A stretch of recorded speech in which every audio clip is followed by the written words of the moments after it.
Ова издание на емисијата на Прва Скопска, во која се подсетуваме на настаните кои беа актуелни и ја одбележаа неделава што изминува, ќе гледате. Граѓаните годишно донираат 30 тони облека. Најубавата завршува во продавницата Копче.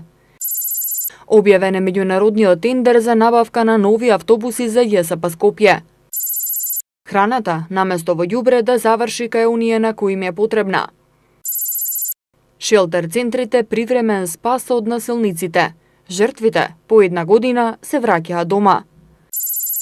Денови на екологија, онлайн со природата во општина Бутал.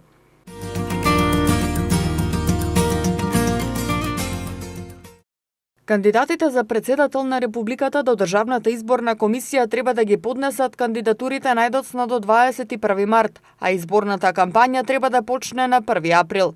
За официјализирање на председателската кандидатура, потребно е претендентите за шеф на државата да достават 10.000 граѓански или 30 пратенички потписи. Во трката за шеф на државата потписи собраа тројца кандидати: Стево Пендаровски од СДСМ и коалицијата, Гордана Силјановска-Давкова од ВМРО-ДПМН и Блери Мрека од албанската опозиција. Собирањето потписи започна на 23 февруари, а заврши на 9 март. Доставувањето пак на кандидатурите завршува на 21 март. На 14 март истече рокот за увид во избирачкиот список и пријавувањето за гласање на дијаспората. Избирачкиот список во кој се содржани сите промени кои произлегле од јавниот увид, отпечатан во вид на изводи, ДИК го заклучува најдоцна до 29 март.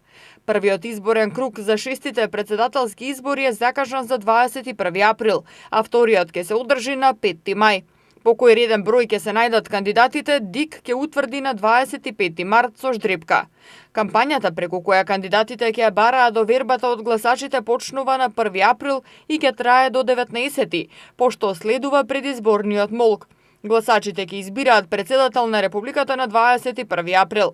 Болните и изнемуштени лица гласаат ден порано во своите домови, како и затворениците и лицата кои се наоѓаат во притвор ќе избираат председател еден ден порано во казнено-поправните установи. На 20 април гласаат и избирачите кои на денот на гласање се на привремена работа или престој во странство и своето право може да го остварат во дипломатско-конзуларните представништва.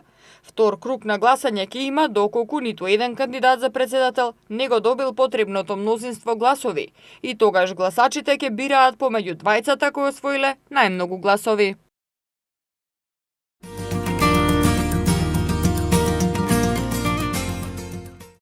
За оние кои страдаат од алергии, пролетта не е толку убава слика за нив. Деновиве се повеќе се зголемува бројот на пациенти со алергии кои се жалат на тегоби на очите, носот, а некои други имаат и астматични напади. Лекарите велат дека секој четврти жител на Македонија има алергиски ринит. Постојат повеќе фактори за појава на алергии, но дел од нив се однесуваат на загадувањето на надворешната средина, модифицирана храна, разни пестициди кои се употребуваат, антибиотици кои се даваат на живината и добитокот, кои понатаму се наоѓаат во млекото и месото, како и загадувањето. Како што велат лекарите, алергиите се јавуваат на раноцветачки дрва, полен на бреза, јасен, бука, леска. Алергијата на полен овој период се манифестира со чешање и јадеж во очите, напади на кивање, течење на носот, а понекогаш и затнат нос. Кај оние кои имаат алергиска астма почнува да се јавува и една долготрајна кашлица. Алерголозите велат дека најважното правило е да ги држите причинителите на алергии што подалеку од вас. Најдобриот начин за да успеете во оваа намера е доколку прозорите и вратите во вашиот дом останат затворени. Но алергиите не само надвор, туку ги има и во домот. Пробајте да си помогнете со апарат кој ќе го развлажнува воздухот во вашиот дом. Друг начин на кој можете да си помогнете во сезоната на алергии е со прочистувач на воздухот. Тој ги отстранува прашината и останатите причинители на алергии од воздухот кој го дишете. Колку е почист воздухот, толку помалку вашето тело мора да се бори, при тоа овозможувајќи им поголем мир и удобност на вашиот нос. Една од најдобрите нешта кои можете да ги направите за време на сезоната на алергиите е да пиете многу вода. Колку повеќе пиете вода, толку повеќе слуз може да направи вашето тело. И секако, колку повеќе слуз имате, толку сте поотпорни за борење со сите овие причинители на алергии со кои секојдневно се сретнувате. Алергичните на оваа сезона треба да внимаваат на исхраната и доколку на почетокот на сезоната ви се појави алергиска реакција, не треба да чекате, туку веднаш да посетите лекар и што побрзо да започнете со терапија, за да не дојде до некоја компликација.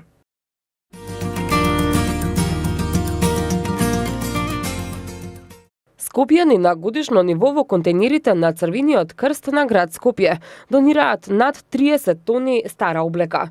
Дел од неа, иако е носена, може повторно да се користи. На тој начин, жителите на главниот град, облеката на нивните деца која веќе не им е точна или пак собствената облека која многу ретко ја носат, се почесто се одлучуваат да им ја дадат на социјално ранливите категории граѓани. Донираната облека се селектира во магазините на Црвениот крст и потоа се дистрибуира до крајните корисници, а најубавите парчиња се носат во продавницата Копче, која функционира во рамки на Црвениот крст и каде по многу ниски цени може да се купат убави, сочувани, па дури и брендирани јалишта. Александра Боева од Црвениот крст за Прва Скопска денеска информираше дека свеста кај граѓаните за донирање на квалитетна и сочувана облека се повеќе расте, но се појавува и желба за купување пристојна гардероба за ниска цена, нешто што оваа социјална продавница го нуди. Се наоѓаме во продавницата Копче, каде што по символична цена имате можност да си купите одредено парче гардероба, а со тоа да помогнете да се зајакне социјалното претприемништво во Македонија. Јас во моментов држам едно преубаво парче облека, едно убаво бело џимперче кое што во оваа продавница може да се купи за само 50 денари. Нешто повеќе околу принципот на работа на оваа продавница и која е символиката и пораката која што ја носи, ќе ни каже Александра Боева од Црвениот крст. Најнапред ви благодарам за издвоеното време. А ви благодарим и на вас што сте тука и што можеме да го споделиме она што го работиме. Веќе подолго време функционира оваа продавница, па можете ли да ни кажете дали граѓаните веќе научија како функционира продавницата, дали заинтересирани минувачи застануваат, прашуваат дали купуваат од тука? Па да, продавницата ни функционира подолго време, со тоа што на почетокот кога ја отворивме беше на друга локација, работеше малку на поинаков концепт, каде што само оние кои што имаа посебни ваучери можеа да дојдат и да подигнат бесплатно облека со тие ваучери. Меѓутоа од минатата година малку концептот се промени, односно ја отворивме за сите граѓани кои што се заинтересирани, бидејќи свативме со текот на нашата работа дека интересот не е само за оние лица кои што со ваучери би требало да дојдат и да си подигнат бесплатно облека, туку има одредена категорија на луѓе кои што посекако би биле заинтересирани да по символични цени на достоинствен начин се облечат онака како што сакаат и сами да си одберат облеката која што сакаат да ја купат. Веќе нашите гледачи знаат дека станува збор за социјална продавница, односно продавница во која што се продава гардероба од втора рака или second hand, затоа и толку се ниски цените, меѓутоа можеме да забележиме дека навистина станува збор за добро сочувана гардероба, а некои парчиња се и сосема нови со етикета. Што значи тоа? Дали граѓаните доаѓаат тука да донираат гардеробата или пак ја оставаат во некој од контейнерите? Да, значи начините на кои што може да се донира облека се најразлични. Еден од начините е донирање во контейнерите за облека. Значи постојат на територијата на Скопје 9 контейнери каде што 24 часа може да се донира облека, која што препорачуваме да биде добро спакувана во кеси, не мора да биде испрана, испеглана, бидејќи тоа го правиме ние, меѓутоа е важно да биде добро сочувана. Се прави груба селекција на она што се донира во контейнерите. Морам да напоменам, бидејќи ова е нешто кое што е голема полемика и голем број на прашања произлегуваат од тоа, е дали целосната облека која што се донира доаѓа во продавницата. Не, значи на годишно ниво над 30 тони облека имаме донација. Најголем дел се донира бесплатно, со тоа што дури и да влезе во продавницата облеката, се донира бесплатно на оние категории каде што имаме ваучери, оние категории кои што се сместени во институции, казнено-поправни домови, сместувачки капацитети за згрижување на деца без родители, родителска грижа и слично. Во другиот начин на кој што може да се донира, директно во продавницата, додека работи продавницата, понеделник до петок од 9 до 5 часот и сабота до 2 часот. И третиот начин на кој што може да се донира е практично имаме кутии за донирање на облека, каде што секоја заинтересирана компанија која што би сакала таква кутија да биде сместена во нивната компанија за да ги поттикнат своите вработени да донираат, има можност да се дистрибуира откако ќе заврши собирната акција. Тоа што е собрано се носи во нашите магазини за селектирање на облека и исто така голем е интересот кај компаниите кои што би сакале и се спремни да донираат нова облека. Со тоа што можам да кажам дека и кај граѓаните почнува веќе свеста да расте и облеката која што донираат да знаат да биде сосема нова, со етикета, баш онака како што и се очекува да биде. Да донирате за да помогнете на некој кој што навистина има потреба. Голем дел од облеката која е неупотреблива подложи на така наречена пачворд техника, при што повторно се преработува и им се донира на установите во кои што има згрижено лица во социјален ризик. Присуствуваше нашата камера кога се празнеше контейнерот и можевме да забележиме дека голем дел од гардеробата не е во употреблива состојба. Што правите со таквата гардероба? За жал тоа е еден од најголемите проблеми со кои што се соочуваме, бидејќи кога ќе кажеме дека собираме на годишно ниво околу 30 тони облека, сето таа бројка изгледа маркантно, меѓутоа можам да кажам дека помалку од 1/3 од сето тоа е употребливо и можеме да го донираме и достоинствено на некого да му го дадеме за повторно да го носи, со тоа што имаме и планови и иницијативи кога станува збор за облеката која што повеќе не може да се носи, а тоа е дека имаме обука за пачворк.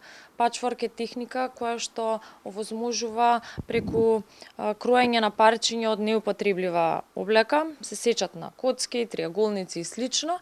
Имаме како обука за работна интеграција каде што социјално загрозени жени, најчесто бездомници или жртви на семејно насилство, самохрани родители и слично, ни се таргет група кои што ги обучуваме и ги вклучуваме во процесот и во рамките на тој процес, значи се изработуваат аксесоари, чаршави, перници, торби со таа пачворк техника, така да нашата идеја е да на тој начин не дека целата таа облека ние можеме да ја рециклираме и реупотребиме со капацитетите со кои што располагаме, меѓутоа идејата е дека пробуваме да направиме некој чекор напред во однос на тоа и да ја кренеме свеста колку е важно да малку повеќе се освестиме и размислуваме колку ја уништуваме планетата со тоа што не рециклираме, не реупотребуваме. Така, каде завршуваат на крај сите овие чаршафи, аксесоари и торби кои што ги споменувате? Чаршафите кои што ги спремивме изминатиот период завршија во заедничките групни домови на децата без родители. Знаете дека од заедничкиот дом во кој што живеа ги сместија во индивидуални групни домови во куќи. Им требаше такво нешто, така што ги дониравме таму. Сега спремаме аксесоари за Великден, дел од тој асортиман ќе може да се најде во продавницата, така што зависи од приликата. Идејата ни е за воиднина да спремиме посебни торби со пачворк техника од рециклирани материјали и да оние кои што доаѓаат и се наши купувачи некако ги убедиме дека е многу подобро да доаѓаат со торбите кои што може да се употребуваат почесто отколку со најлонски кеси.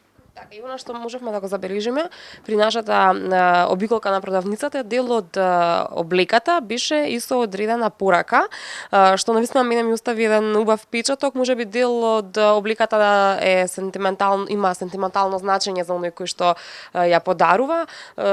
Се случува ли често тоа?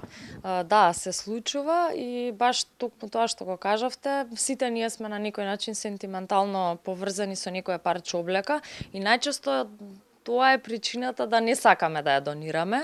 така што го воведовме тоа како можност да оној кој што донира, доколку сака да остави порака за парчето облека која што го донира, најчесто им е полесно кога тоа ќе го направат.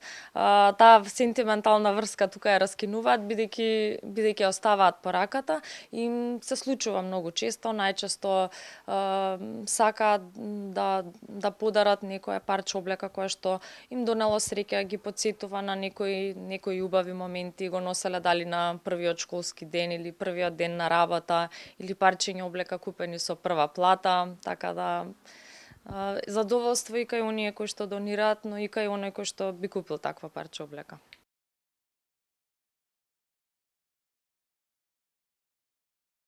За жал, се позачистени се кражбите на донираната облека од страна на несовисните граѓани. Иако Црвениот крст на град Скопје е запознаен со ваквата практика, сепак не се во можност да ги спречат ваквите кражби на донации. Токму на таков вандалски чин бевме свидоци и ние, при што забележавме оштетување на контейнерот за облека пред Црвениот крст на Македонија. Но и покрај несовисните граѓани, Копче останува да биде продавница за добри дела. Пораката ќе биде да одговорно донираат, меѓутоа и одговорно трошат. Копче е местото каде што можат да го направат тоа, во секое време да донираат она кое што им е вишок и кое што сакаат да го на некој начин подарат некому на кој што повеќе би им требало, меѓутоа и место каде што навистина можат да добијат многу за парите кои што ги даваат, односно да трошат одговорно и да прават промени во заедницата.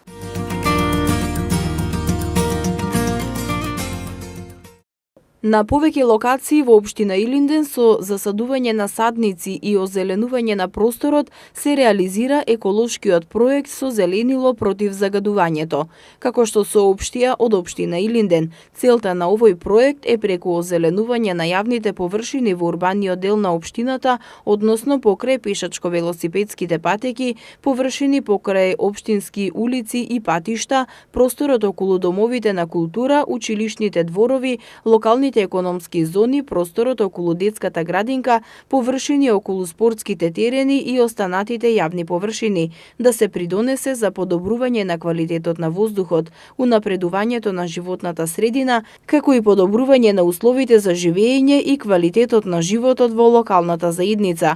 Општина Илинден ги повикува сите граѓани, ученици, младинци, пензионери, бизнис секторот, општинските комунални предпријатија, општинската администрација, активно да се вклучат во реализацијата на еколошките проекти, како што соопштија од Илинден, секој да даде личен придонес за заедницата, свој придонес во обезбедувањето почист воздух и поздрава животна средина во насока на создавање подобри услови за живење. Во општина Илинден од година во година забележано е зголемување на бројот на жители, па од таа причина еколошките проекти се од големо значење за граѓаните. Во последните неколку години младите се повеќе се одлучуваат да го решат стамбеното прашање во оваа општина, па во моментов општина Илинден има околу 20.000 жители.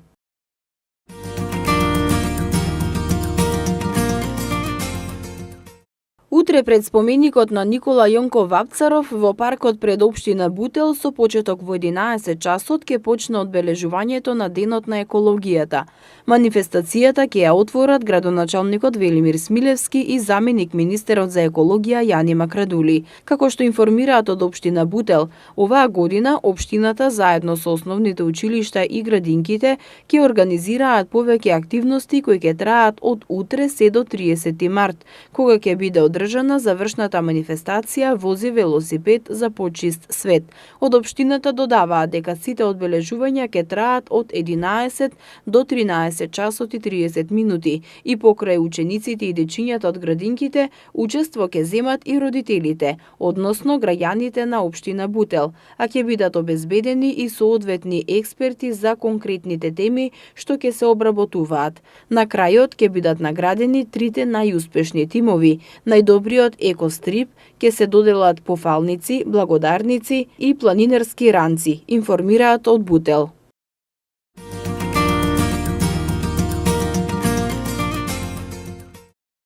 Општина Ѓорче Петров во соработка со Центарот за развој на образованието Корени организираше 2 работилници на кои наставниците, директорите и стручните служби од училиштата ги надоградија знаењата и вештините за создавање поквалитетна настава. Имено просветните работници беа обучени од високо квалификувани едукатори од Текса САД. Во текот на дводневната работилница директорите и стручните служби добиваат вештини во делот на влијанието на лидерот врз успехот на ученикот, а наставниците има обука на тема најдобри практики за усвојување јазик. Како што информираат од општина Ѓорче Петров, целта на работилницата е искуствата на странските едукатори и најдобрите практики да се пренесат во нашиот образовен процес на свој уникатен начин. Идејата е да се понуди образовен систем поинаков од останатите општини, да се вметне нота на поголема креативност, а да се заостават застарените методи на едукација. Од општината додаваат дека соработката со Корени продолжува. Директорката Рашел Нил најави дека во јуни во основното училиште Димитар Беровски ќе се одржи англиски камп. Овој пат наменет за едукација на учениците, при што ќе бидат опфатени 70 основци од 4 до 7 оделение, информираат од општина Ѓорче Петров.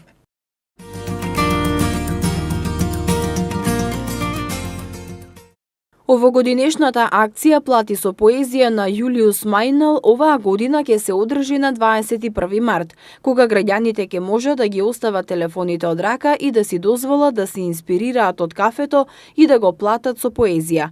Кампањата оваа година се одржува во над 40 држави од целиот свет и во Скопје, каде секој ќе може да си го плати кафето со стих и поезија на повеќе локации во градот, а писателите и поетите од Македонија ќе им помогнат да ја пронајдат внатрешната инспирација заедно со Јулиус Мајнел. За разлика од минатите години, оваа година сите кои ќе напишат песна или поема влегуваат во меѓународната наградна игра на Јулиус Мајнел, преку која само 6 лица од целиот свет ќе може да се запознаат со Том Одел на неговиот концерт во Глазгов на 1 јуни 2019 година. Се што треба да се направи е да се напише поемата или песната, да се сликне и да се постира на Инстаграм со хаштагот PayWithAPoem.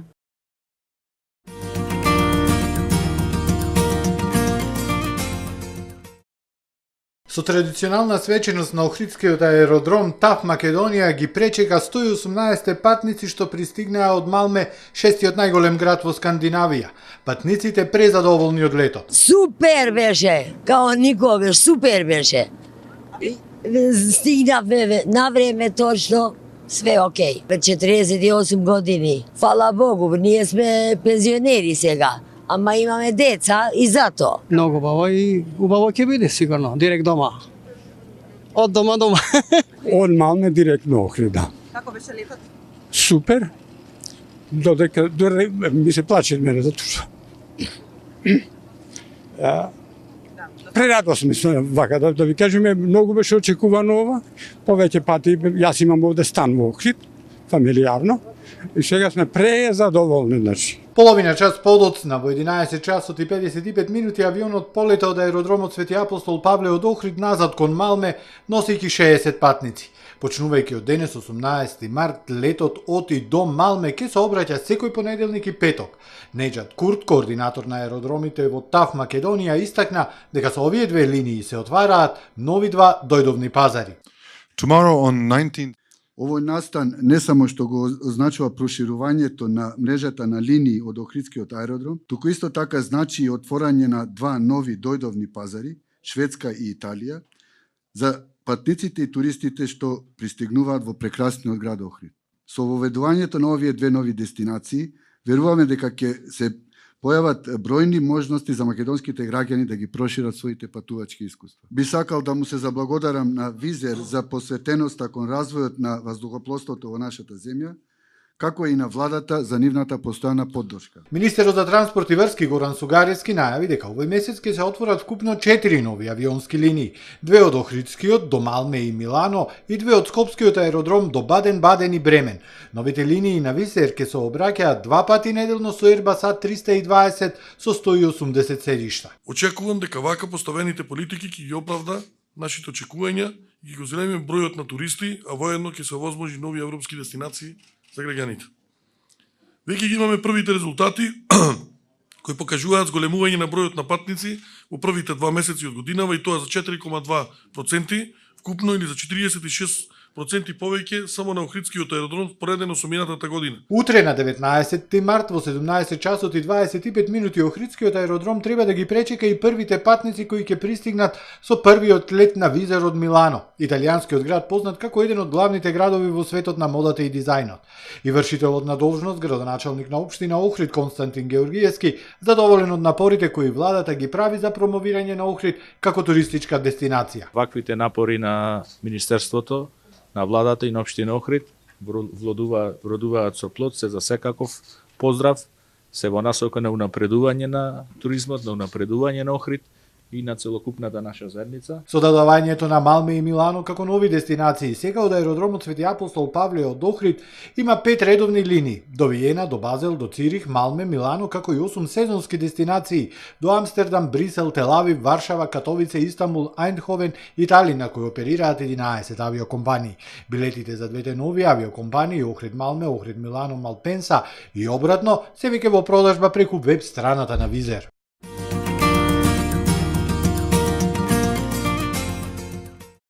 На веб страницата на Европската банка за обнова и развој денеска е објавен меѓународниот тендер за набавка на нископодни автобуси.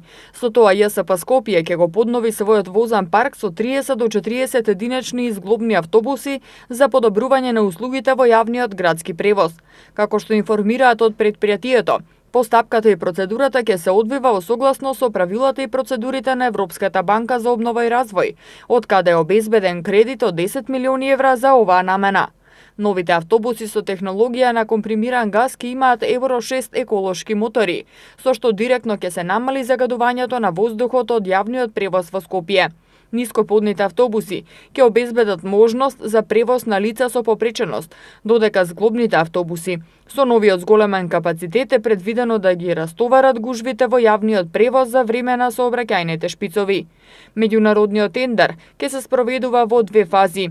Во првичната етапа ќе се бара од заинтересираните компании да достават понуда со технички карактеристики на идните автобуси, но и со евентуална листа на отстапување на условите што се утврдени во тендерската документација.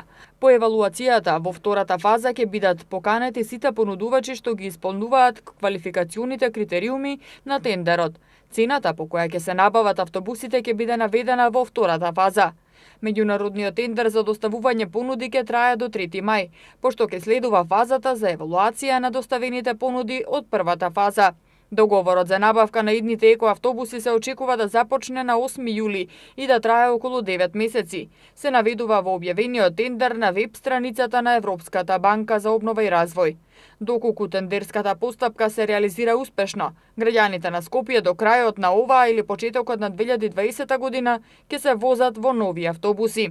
Договорот за набавка на нови еколошки автобуси меѓу градот Скопје и Европската банка за обнова и развој се потпиша кон крајот на јануари годинава.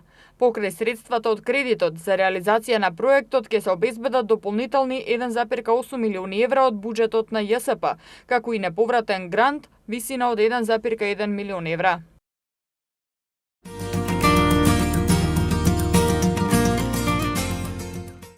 Во општина Бутел почна одбележувањето на Денот на екологијата. Манифестацијата почна пред споменикот на Никола Јонков Вапцаров во паркот пред општината, со учениците од Основното училиште Живко Брајковски, кои работеа на еколошката тема отпад и како да се искористи хартијата што се фрла. Учениците, поделени во 5 групи, извршуваа најразлични активности. На хамер се пишуваа екопораки, се садеа дрвца и цвеќиња, од рециклирана хартија се правеа брикети, украсни предмети и накид. Градоначалникот Велимир Смилевски истакна дека битката за поздрава животна средина е наша секојдневна уврска во која активно треба да се вклучат не само најмладите, туку и возрастните граѓани. Тој уште еднаш потсети на останатите активности што ќе се одржат во текот на оваа и наредната недела.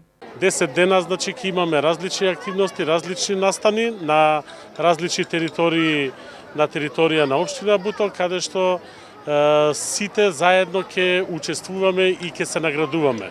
Ќе завршиме, значи, на 30 со една голема велосипедска трка или движење низ општината, каде што ќе ги наградиме сите оние дечиња, училишта за се она што ќе престои значи во наредните 10 дена. Со ова мислам дека ќе имаме една навика која што многу често вакви активности ќе ги правиме, благодарение и на Министерството за екологија, ќе имаме и низа други активности во наредниот период и се надевам дека ова ќе ни биде една основа за понатамошните активности.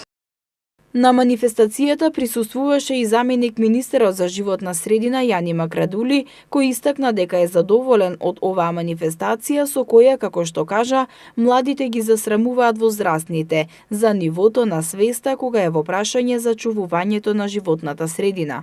Она што е јасна констатација е дека по возрастните ние треба да учиме од помладите. Очигледно нивната свест за здравата животна средина е повисока. Тие од мали нозе научија како да чуваат природата. Јас не се секирам за еднината каква ќе биде на Скопје и на целата држава. Она што е битно за нас по возрастните како да ја сочуваме додека дојдат овие активисти, екологисти кои што очигледно станува реалност. За време на манифестацијата се водеше дебата меѓу учениците и заменик министерот Јани Макрадули и градоначалникот Велимир Смилевски. Учениците се интересираа за многу значајни прашања од областа на екологијата. Исто така, учениците кои беа присутни на Хамер испишаа најразлични пораки поврзани со екологијата. Како деца свесни сме за нашата природа и околина.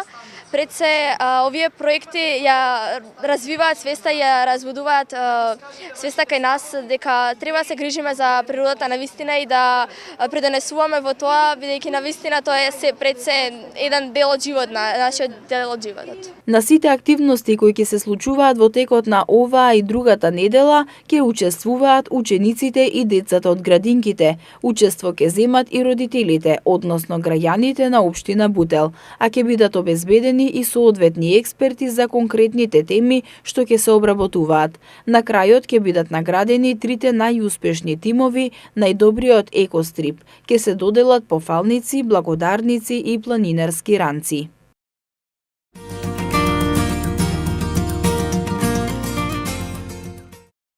Мрежата Сите Сити изминатава година воспостави систем кој треба да овозможи вишоците на храна наместо во ѓубре да завршуваат кај ранливите категории и семејства на кои им е потребна.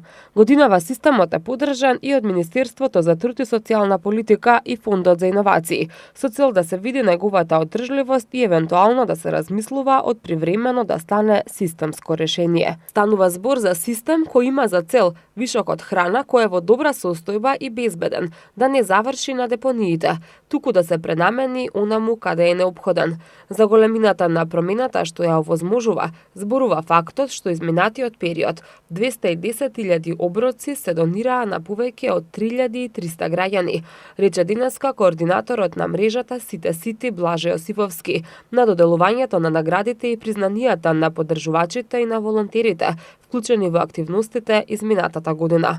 Овој систем треба да ги промени состојбите и фактите кои покажуваат дека Македонија е земја која е на 10-то место во светот по фрлање храна, во услови кога околу 460.000 граѓани живеат под прагот на сиромаштијата и не можат да се обезбедат 3 оброци дневно.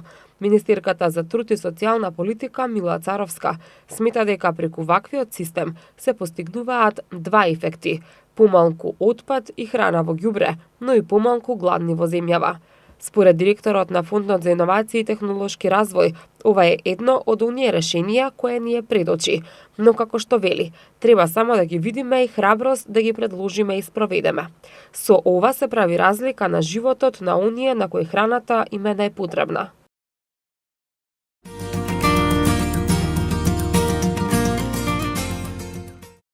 Младешките желби и надежи за убав и среќен живот со партнерот со кој се заколнале на вечна љубов, за жал исчезнуваат по првиот шамар, кој жените го добиваат. Дел од нив се решителни и храбри и го напуштаат домот во кој не се чувствуваат безбедно. Други пак трпат насилство, кое од ден на ден представува и опасност за нивниот живот. Токму тогаш почнува потрагата по мирен и достоинствен живот, подалеку од насилникот. А првата станица на тоа долго има котрапно патување е СОС линијата 15700, која функционира 25 години и на која се јавуваат жени од сите слоеви на општеството, па дури и јавни личности. По добиениот повик на СОС линијата следува постапка за згрижување на жртвата. Се прави проценка, значи задолжително треба да се направи проценка од стручни лица, а тоа вклучува психолог и социјален работник, кои прават проценка дали е акутно фаза на насилство кога е неопходно да се згрижи.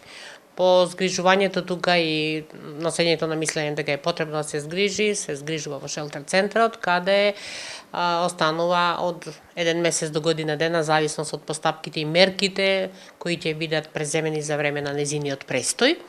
Престојуваат со деца и без деца, во зависност од тоа како ќе одреди или центарот или наша проценка, меѓутоа најчесто престојуваат доколку се децата помали, престојуваат и со децата. Некогаш ги има од 1 до 4-5, меѓутоа се работи и со нив исто. Во самиот шелтер центар, освен што е обезбедена бесплатна храна, хигиенски препарати, средства за одржување на хигиената и најважно што треба да биде за жените кои се таму, а тоа е нивното зајакнување и психосоцијална поддршка на нив.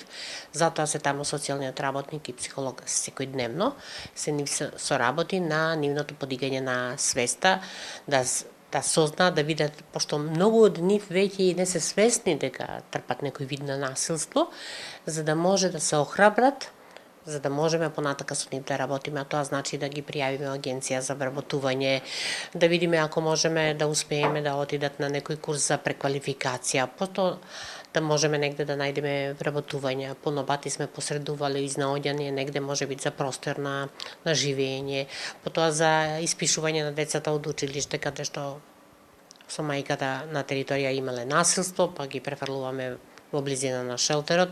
Тие соработки со институциите се неопходни и мора да постојат, затоа што во цела оваа низа на решавање на проблемот на самата користничка на услуги, потребно е да бидат вклучени повеќе институции. Од самиот центар, од Министерство за здравство, МВР, образование, сите ние да бидеме Министерство за правда, да бидеме вклучени, за да можеме у еден ланец да ги испорачаме сите тие услуги ефикасно и ефектно прво, за да можеме што поскоро да и помогнеме да се изнајде решение за решавање на проблемот. Бројот на жртви кои се јавуваат на СОС линијата се повеќе се зголемува, но според претседателката на Организацијата на жени на град Скопје Томка Дилевска, тоа не значи дека сега насилството е поприсутно од порано, туку дека жените се повеќе се охрабруваат да пријават.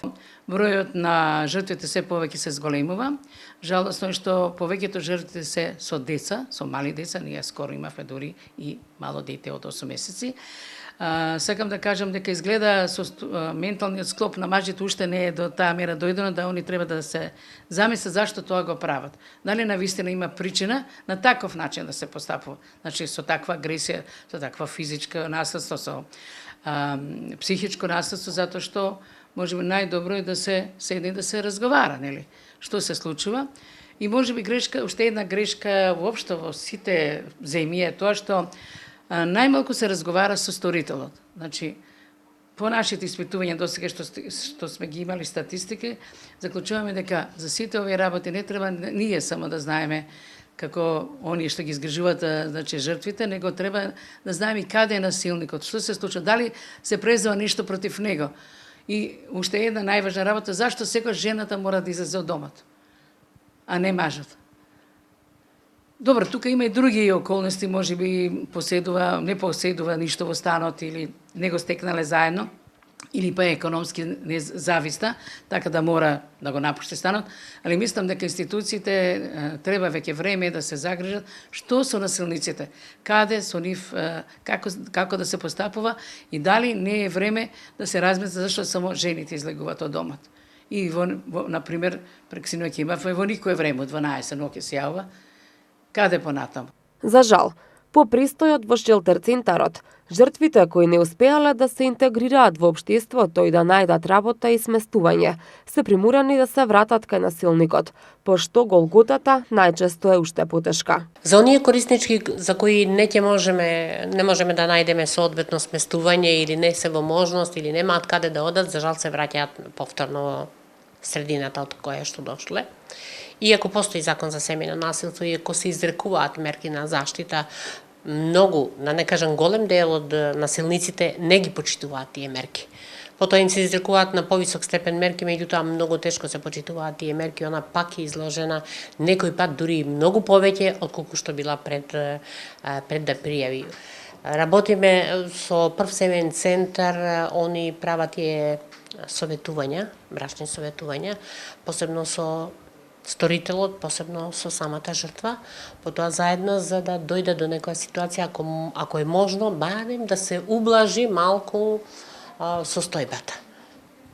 Меѓутоа се надевам со промена на законот дека мерките ќе бидат ригорозни, дека полицијата, сакам да истакнам, дека помага у ситуациите кога тоа од нив го бараме и дека едноставно го познава шелтерот, дури и многу пати се случило од самата полиција да ни биде донесена жртвата во шелтерот, затоа што они направиле проценка дека моментот бара згрижување. На СОС линијата покрај жени се јавуваат и мажи жртви. Имаме на СОС линијата веќе се јавуваат и жртви кои што се мажи, и ако тоа беше 5%, да речеме пред 2-3 години, тоа веќе се качува, сега е 12%, кај што мажите собрале храброст да се јават, они не се јавуваат, затоа што ми смета дека многу е смешно да бидеш маж жртва, нели, на семејно насилство, али и тоа се случува и се јавуваат и многу храбро.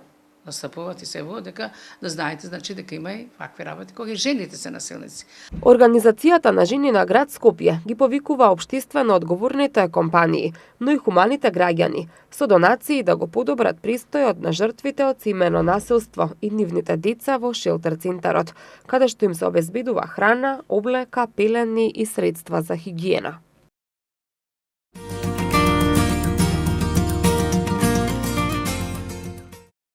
Со цел да се намали процентот на доеничка смртност, како и да се унапреди здравствената заштита на жените и децата во Македонија, сите гинеколошки и микробиолошки прегледи, биохимиски анализи, вклучувајќи го и самото породување, за секоја бремена жена државјанин на оваа земја, без разлика дали е здравствено осигурана или не, се бесплатни. Исто така, веќе 7 години, односно од 1 април 2012 година, жените на возраст од 24 до 60 години имаат право да направат бесплатни ПАП тестови, но само 16% од жените од оваа возрастна група позитивно одговориле на повикот за бесплатен ПАП тест.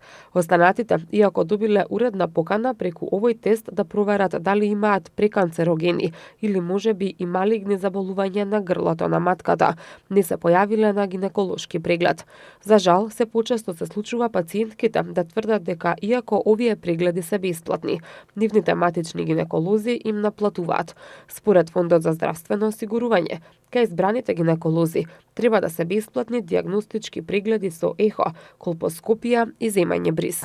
Доктор Душко Филиповски, председател на Сдруженијето на приватни гинеколози, објаснува дека ПАП тестот е бесплатен на секој 3 години и за него се повикуваат пациентите по возрастни групи, според веќе определена програма.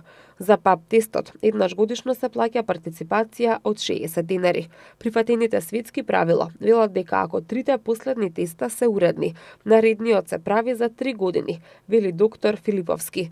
Доколку се случи избраниот гинеколог да побара пари за бесплатен преглед, осигуреничките треба да му посочат дека се запознаени со нивните права и дека прегледот кај избраниот лекар не се наплаќа, советуваат од фондот. Во случај кога се инсистира за наплата на прегледот, потребно е да се побара фискална сметка за извршените здравствени услуги и да се информира фондот, било преку представка доставена во писмена форма или преку електронска форма, а во прилог да се достави фотокопија од финансиската документација, односно од фискалната сметка, завршуваат оттаму.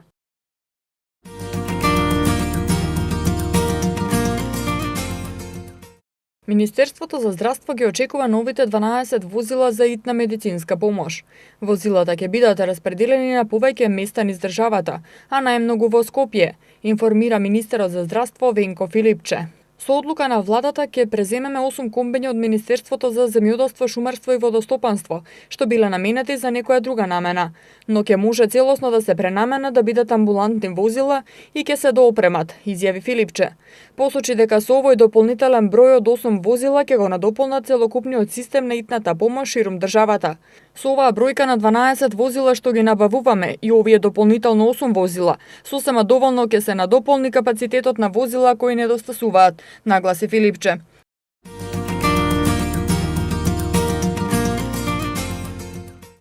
Кинотеката на Македонија од денеска до 21 март ќе биде домаќин на првиот фестивал Европанорама, денови на европски филм, кој ќе прикаже десетина кратки филмови.